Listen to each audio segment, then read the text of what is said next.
Only Michael and possibly Rubens who've done it.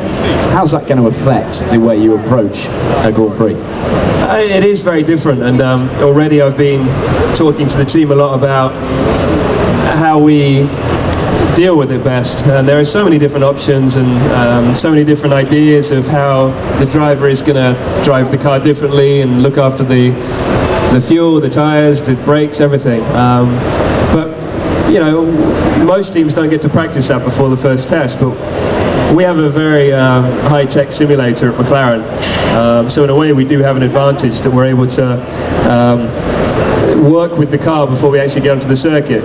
You know, it's not 100% the same as driving around a circuit, but it's as close as you're going to get. So we get the advantage that we can try all these different things with driving technique and what we can do with the car to look after the car so that we can save fuel, also save the brakes, but also you need to be pushing to a certain amount. So there's a balance, and it's something that we are going to be working with a lot over the next couple of weeks. Okay, let's have some questions. Jenson will be doing some autographs as well at the end. Are you going to choose? Do you want to choose? Do you want me to choose? I need some louder screams than that. Wow, that's quite loud, isn't it? You got to leave your arms up in the air. That's what I can't see. There's a kid back there with both his arms up. Blue stripy top. Dark blue and light blue stripy top. Yeah. If you actually, you got to have a good question. Shout your question. It'll filter back.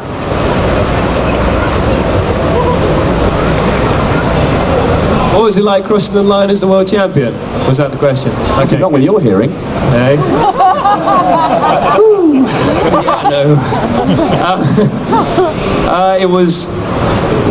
It was an amazing experience the whole weekend, really. Of ups and downs, and the race itself, you know, I was fully charged throughout the race. You know, the adrenaline was pumping, and you find this extra edge when you're fighting for something that's so important to you.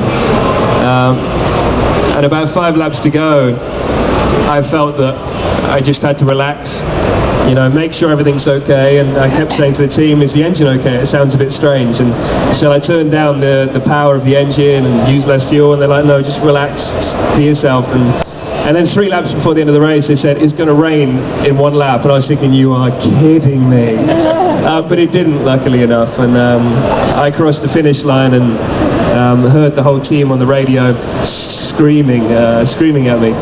And it was a very emotional moment, and it's very difficult to describe, you know, something that you've worked for so many years.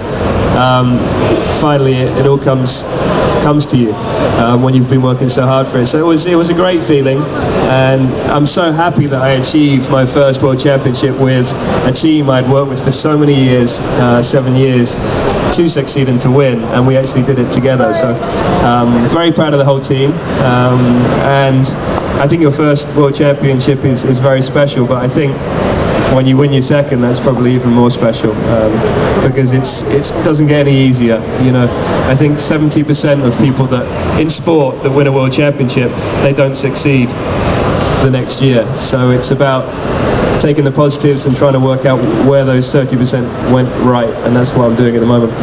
Okay, young man, can you get your dad to bring you down here, and Jenson's going to present you with your Grand Prix tickets, and you can have a photo.